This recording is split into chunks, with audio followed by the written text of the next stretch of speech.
जिंदगी का पहला उम्रा हुआ, जाहिर सी बात है आपने पहली बार काबतुल्लाह पे आपकी नज़र पड़ी एंड ये आपके लिए एक बहुत ही डिफरेंट ओवरऑल एक्सपीरियंस भी है बिकॉज आपकी जो लाइफ में तब्दीली आई उसके बाद सीधा अल्लाह के घर पहुंच जाना, तो उस वक्त आपको क्या महसूस वो हुआ? एक्सीलेटर से हम उतरते हैं ना जी। मैं तो ऐसे तोते मेरे उड़े कि मैं कहाँ हूँ। मैंने कहा मैंने बहुत सुना काबा शरीफ, मैं ऐसे ढूंढ रही हूँ। वजू किया, सब लोगों ने सिखाया मुझे वजू कैसे करते, 3 बार ये 3 बार कुल्ला, 3 बार नोज, पैर धोना है ना जी। तो पूरा वजू वो होता है, वो जो बोलना पड़ता है करेक्ट। पूरा आपकी तरह पूरा एकदम सब कहीं में नियत चाहिए, सच्चा दिल चाहिए। मैं तो नीचे उतरती हूँ मेरे तो आंखों से आंसू, मैं रो रही हूँ, मुझे ऐसा लगा किसी चीज ने मुझे टच किया।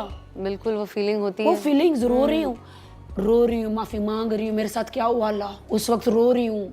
उस वक्त ऐसा लगा कि मैं सबको माफ कर दूं। माफ करती गई, माफी करती गई। कहता ना सबको माफ करो तो मैं तुम्हारे सारे गुनाह माफ करूंगा, तो वैसे मैं सबको माफ करती गई। मेरी जिंदगी के दरवाजे खुलते गए, जैसे हमारे यूसुफ नबी, जुलेखा जो फिर से आने वाली हैं, तो उनको वो षड्यंत्र से 7 दरवाजे से अंदर कैसे लिया और उसने वो शैतान का उसका चेहरा देखा उसमें, उसके हवस में, तो वैसे खुदा को बोला कि मुझे अपने वश में मत होने देना। खुदा ने कैसे सारे दरवाजे खुलते गए, वैसे मेरे तकलीफ के सारे दरवाजे खुलते गए।